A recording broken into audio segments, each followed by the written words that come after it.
അയിലെന്തെടുത്ത് കറുത്ത് കൊടുത്ത് കാശ് മേടിക്കാൻ പോക്കറ്റിലിട്ട് എനിക്കില്ലേ വിദ്യാഭ്യാസം ഇല്ല. ഇല്ലെങ്കിൽ ഞാൻ ഒറ്റക്ക് കിടന്ന് നിങ്ങളെ വിളിച്ച് പറയും കിടക്കില്ലേ. ഇപ്പൊ എനിക്ക് 2 മണിക്ക് വരെ ഞാൻ നേരം വെളുത്ത് വെള്ളം കുടിക്കാണ്ട് 10 മണിക്ക് വന്നിരിക്കും. ഇതൊന്നും നോക്കിയിട്ട് ചേച്ചി വിദ്യാഭ്യാസം ഇല്ല, ചേച്ചിക്ക് ഇതിൽ എന്തൊക്കെ വേണം, ഏതൊക്കെയാണ് നിങ്ങൾ വന്നപ്പോൾ ഇല്ല എനിക്ക് സന്തോഷമായി. നിങ്ങൾ ആരൊക്കെയാണ് എന്തൊക്കെയാണെന്ന് എനിക്കറിയില്ല. പക്ഷേ എങ്കിലും പാവപ്പെട്ടവൻ്റെ കാര്യങ്ങൾ ഭംഗിയാക്കി കൊടുക്കണം. ഇപ്പം അത് നടക്കണില്ല. ഒരു കാര്യം നടക്കണം. പാവപ്പെട്ട കണ്ടവൻ്റെ കലം കഴി ജീവിക്കണം. എനിക്കൊക്കെ എന്തെങ്കിലുമൊക്കെ സഹായം ചെയ്തെങ്കിൽ പിന്നെ ആർക്ക് വേണ്ടി ചെയ്യും. ഞാനിനി എന്തോരം ഉണ്ട്, വളരെ കുറച്ചേ ഉള്ളൂ എൻ്റെ ജീവിതം. 10-60 വയസ്സ് കഴിഞ്ഞ് എന്തുണ്ട്, ഇനി വളർന്നു തന്നെ പിള്ളേർക്ക് നല്ലത് മാത്രം വരാൻ പാടുള്ളൂ. ഞാൻ അതേ പറയുന്നുള്ളൂ, ദോഷം വരരുത്. ആര് പ്രവർത്തിക്കണം, നല്ലത് പ്രവർത്തിക്കണം. ഇപ്പോൾ ചെയ്ത് നല്ല കാര്യങ്ങൾ. എന്നെ മിനിഞ്ഞാന്ന് വിളിച്ചാ സാറ് വന്ന് AC ഉണ്ടാ കാറുണ്ടാ, ഈ പെൻഷൻ അപേക്ഷിക്കുന്നവർക്ക് AC ഉണ്ടാ കാറുണ്ടാ. 6:30 മണി കഴിഞ്ഞിട്ട് നമുക്ക് ഈ നേരത്ത് വിളിക്കേണ്ട കാര്യം വന്നിരിക്കണം. നമുക്ക് അത്രയല്ലേ. ഇപ്പം നിങ്ങൾ വന്നപ്പോയില്ലേ, എൻ്റെ ദൈവവിളിയാണ്. നിങ്ങൾ വന്നപ്പോയില്ലേ, ഞാൻ ന്യൂസ് മാത്രമേ കാണാറുള്ളൂ. എൻ്റെ ദൈവമേ എനിക്കറിയില്ല, ന്യൂസ് മാത്രമാണ്. ഞാൻ ഇന്ന് കണ്ടപ്പോൾ എനിക്ക് ഒരുപാട് സന്തോഷം. ഞാൻ അവിടെ നിന്നപ്പോൾ പോകാൻ നിങ്ങളോട് പോകാൻ പറയണില്ല, നിങ്ങളോട് മാറാൻ പറയണില്ലാണ്. വിദ്യാഭ്യാസം നമുക്ക് വേണ്ടിയിട്ടല്ലേ. ഞാനത് കണ്ടിരുന്നു, അവിടെ നിന്ന് ഇവര് പറയുകയാണെങ്കിൽ പെണ്ണുങ്ങളൊക്കെ വഴക്ക് പറയാൻ നോക്കുന്നു.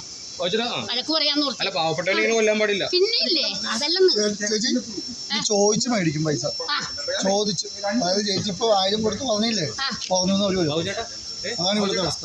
എനിക്ക് പാർട്ടിയൊന്നുമല്ല. ഞാൻ ചിന്തിക്കണേ എന്താന്നാ, നമ്മള് പാവങ്ങളാ, നമുക്ക് വേണ്ട ചെയ്തു തന്നെ ഇല്ലേ. ആര് ഭരിച്ചാലും നമ്മളെ ഇരുത്ത് വട്ടത്തിൽ കിടക്കരുത്. ലക്ഷങ്ങൾ സാധ്യതയുണ്ട്. പിന്നെ ഇല്ലേ ഈ പാവപ്പെട്ട ഞാൻ കാലത്ത് 10 മണിക്ക് വന്നാണ്. ഒന്ന് ആലോചിച്ച് നോക്കിയേ, അങ്ങാട് ഓടിക്കണം ഇങ്ങാട് ഓടിക്കണം.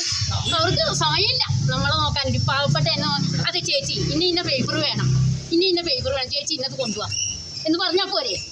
ഈ നേരം വെളുത്തിൽ വെള്ളം കുടിക്കാണ്ട്, പച്ച വെള്ളം കുടിക്കാണ്ടിരിക്കുകയാണ് ഞാൻ. തലകറങ്ങണം എനിക്ക്. ഞാൻ ഇത്രയും വയസ്സായി, ഞാനിവിടെ ജനിച്ചു വളർന്ന ആളാണ്. എനിക്ക് ഒരാധാരത്തിന് 2 ആധാരം കൊണ്ട് എൻ്റെ നമ്പർ മാറ്റിക്കളഞ്ഞ് 1 നമ്പർ മാറ്റി കേസിലായി. ഇപ്പം എല്ലാം റെഡിയായി. എൻ്റെ വക്കീൽ നല്ല വക്കീലാണ്. പാവം കാശ് കൂടി മേടിക്കാത്ത എൻ്റെ സാറാണ്. പാവപ്പെട്ടൊരു മനുഷ്യൻ, നല്ലൊരു മനുഷ്യൻ സാറ്. ആ സാറ് പറഞ്ഞ് ചേച്ചി ഒന്നുകൊണ്ടും വിഷമിക്കേണ്ട, ഞാൻ എഴുതയുടെ കാര്യം ശരിയാക്കി തരാമെന്ന്. അളവൊക്കെ കഴിഞ്ഞ് എൻ്റെ വഴിയൊക്കെ എന്തെല്ലാം കാണിച്ചു കൂട്ടിയെന്ന് വേറെ ആൾക്കാർക്ക് കൊടുക്കാൻ വേണ്ടിയിട്ട്. കള്ളത്തരം മാത്രമേ ഉള്ളൂ. അത് പാടില്ലെന്ന് ഞാൻ പറഞ്ഞു. എനിക്ക് വിദ്യാഭ്യാസം ഉണ്ടെങ്കിൽ ഒന്നും അല്ലട്ടാ, ഞാൻ പോകേണ്ടടുത്തൊക്കെ പോയി. പക്ഷേ എനിക്ക് ഇംഗ്ലീഷിലൊന്നും വായിക്കാൻ അറിയില്ല. ഞാൻ എന്ത് ചെയ്യും? ഞാൻ എത്ര പേരോട് ഞാൻ ചോദിക്കണത്? അപ്പോൾ നമുക്ക് നാക്കുകൊണ്ട് പറയാൻ കഴിയും. ഇവിടെ വന്ന് ഇംഗ്ലാക്ക് വിളിച്ചാണ് എൻ്റെ റേഷൻ കാർഡ് വരെ മാറി. ഞാൻ പ്രശ്നം കുറേ ഉണ്ടാക്കിയതാണ്. പൈസ കൊടുത്തതാ ചേച്ചിയെ പോലെ തന്നെ.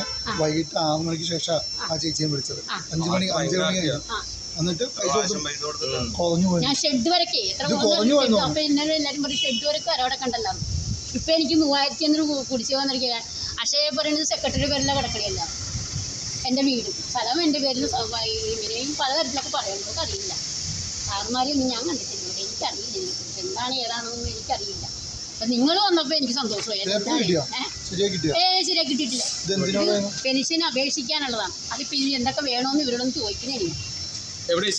മരടിലി TV ജംഗ്ഷൻ്റെ അവിടെ